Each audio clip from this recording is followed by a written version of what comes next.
Market crash के time को survive करना एक आर्ट है, लेकिन असली पैसा बनता है मार्केट क्रैश के बाद।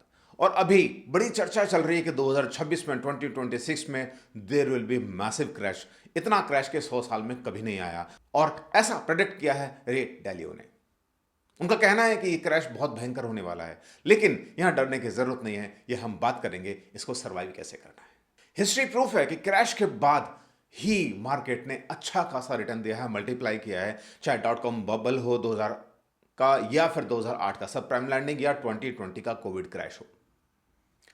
नमस्ते, मैं हूं दीपक और आप देख रहे हैं वेल्थ विद दीपक। आज हम वीडियो में बात करेंगे मार्केट क्रैश को रोकना आपके हाथ में नहीं है, लेकिन मार्केट क्रैश के बाद पैसे डबल कैसे किया जाए वो आप कर सकते हैं। और आज हम जानेंगे, इसी वीडियो में अंत तक बने रहिएगा। Stock market historically over compensate after crashes, और उसके बाद जब भी कोई क्रैश आता है तो रिकवरी फास्ट होती है और पैसा ज़्यादा ग्रो होता है। चाहे आप 2008 का क्रैश देख लीजिए या कोविड का क्रैश देख लीजिए, जहां पे तुरंत 70% का recovery I with in a year. जो क्रैश के टाइम पे बेच गया उसने लॉस बुक किया, जो बना रहा उसने रैली को एंजॉय किया, और जिसने उस समय और पैसा इन्वेस्ट किया उसने अपने पैसे को मल्टीप्लाई किया। अब हम बात करते हैं investor types during the crash, कि कितने तरह के इन्वेस्टर होते हैं। 3 तरह के इन्वेस्टर होते हैं। टाइप 1 सर्वाइवर, जो कुछ नहीं करते हैं लेकिन अपना जो इन्वेस्टमेंट है उसको होल्ड करके रखते हैं। टाइप 2 अपॉर्चुनिस्ट, जो लोग उस समय डिप में पैसा और डालते हैं, डिप में बाय करते हैं।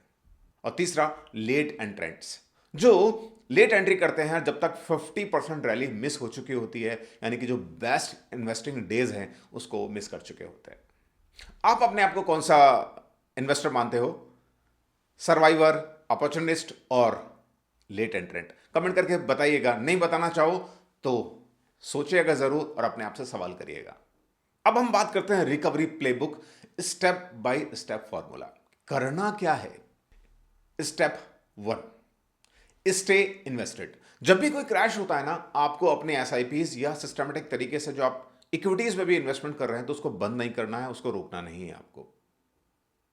क्योंकि असली गेम एवरेजिंग आउट का तभी प्ले होता है जब मार्केट गिर रहा होता है। और एग्जांपल देखें तो एसआईपीज ने 2020 के कोविड क्रैश के बाद पैसा लगभग डबल कर दिया, बहुत जल्दी डबल किया, और इनफैक्ट उससे भी ज्यादा कुछ लोगों को रिटर्न देखने को मिला यदि उन्होंने सही जगह पर पैसा लगा दिया तो। उसकी बात हम आगे करते हैं अभी। Step 2, sector rotation. ये बहुत इंपॉर्टेंट है। मार्केट क्रैश के टाइम पे ना कुछ सेक्टर गिरते हैं, कुछ उठते हैं, तो हम कुछ गिरते हुए सेक्टर को छोड़ना है, उठते हुए को पकड़ना है। जैसे कि 2008 के क्रैश के बाद 2009 में इंफ्रा रियल्टी सेक्टर के स्टॉक्स ने बहुत अच्छा परफॉर्म किया, और 2020 के बाद आईटी और फार्मा ने बहुत अच्छा परफॉर्म किया। तो इसलिए हमें अपनी वॉच लिस्ट रेडी रखनी चाहिए, क्योंकि पता नहीं कब मौका मिल जाए। तो इसलिए अपने आंख कान सब खुले रखने चाहिए और धीरे धीरे काम करते रहना चाहिए, अपनी रिसर्च करते रहना चाहिए, ताकि आप एक वॉच लिस्ट रेडी कर सको। क्योंकि जब मार्केट गिरता है ना तो अफरा तफरी सी मचती है, आप खुद भी नहीं समझ पाते हो कि मुझे क्या खरीदना है और क्या नहीं खरीदना है। चलिए आगे बढ़ते हैं। अगला कदम, स्टेप 3, क्वालिटी फोकस। यानी कि क्वालिटी वाले स्टॉक्स, म्यूचुअल फंड्स पे ही आपको फोकस करना है, जो लीडर्स उन पे फोकस करना है। क्योंकि क्रैश के टाइम पे जो ऐसे वाले स्टॉक है ना वो जल्दी गिरते हैं, लेकिन क्वालिटी स्टॉक्स यदि गिर भी जाए ना, गिरते तो हैं वो भी, क्योंकि इंपैक्ट आता है, इंपैक्ट कम आता है, लेकिन रिबाउंड जो करते हैं वो सबसे जल्दी वही स्टॉक्स करते हैं जिनके अंदर क्वालिटी होती है, जो लीडर्स होते हैं।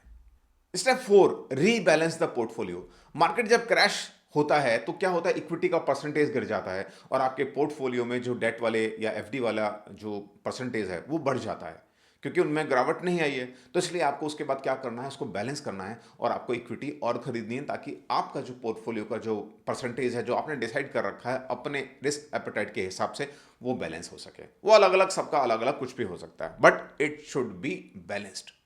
Step 5, staggered entry. यानी कि ऐसा नहीं कि जब मार्केट क्रैश आ गया आप खुश के मारे उछल जाओ, भाई क्रैश आ गया, क्रैश आ गया, और सारा पैसा घर गाड़ी सब बेच के आपने लगा दिया स्टॉक के अंदर। ऐसा नहीं करना है। Yes, there is a buying opportunity होगी, लेकिन आपको यह नहीं पता होगा कि उसके नीचे भी जाएगी क्या वैल्यू, यानी कि और नीचे जा सकता है। तो क्या करना है, स्टैगर्ड एंट्री। आपको 3 से 4 हिस्सों में, टुकड़ों में अपना जो पैसा आप इन्वेस्ट करने वाले हो ड्यूरिंग दैट क्रैश, उसको बांट लेना है। तो टुकड़ों में इन्वेस्ट करना है। आपने मान लीजिए हो सकता है यहां पे खरीदा, फिर मार्केट नीचे आ गया, फिर आपने खरीदा, मार्केट यदि बढ़ भी गया तब भी कोई बात नहीं, आपने यहां खरीदा, तो ओवरऑल आपका पैसा एवरेज आउट हो जाएगा और आपके रिस्क मैनेजेबली बैलेंस हो जाएगी।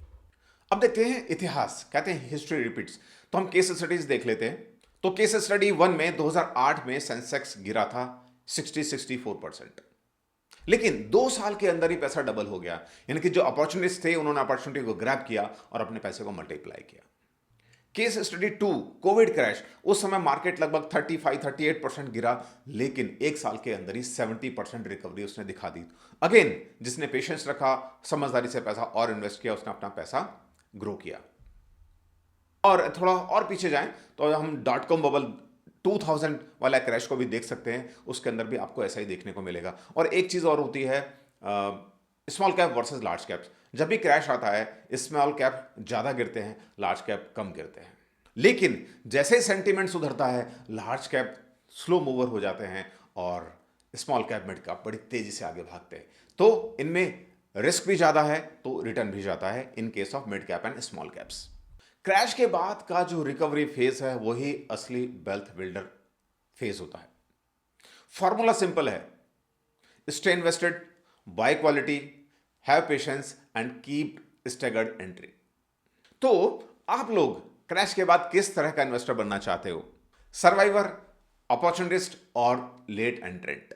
वो लिखिएगा, मुझे कमेंट करके जरूर बताइएगा। अगला वीडियो जरूर देखिएगा, अगले वीडियो में हम बात करेंगे क्रैश प्रूफ पोर्टफोलियो कैसे बनाएं, ऐसा पोर्टफोलियो जो हर क्रैश को सर्वाइव कर पाए।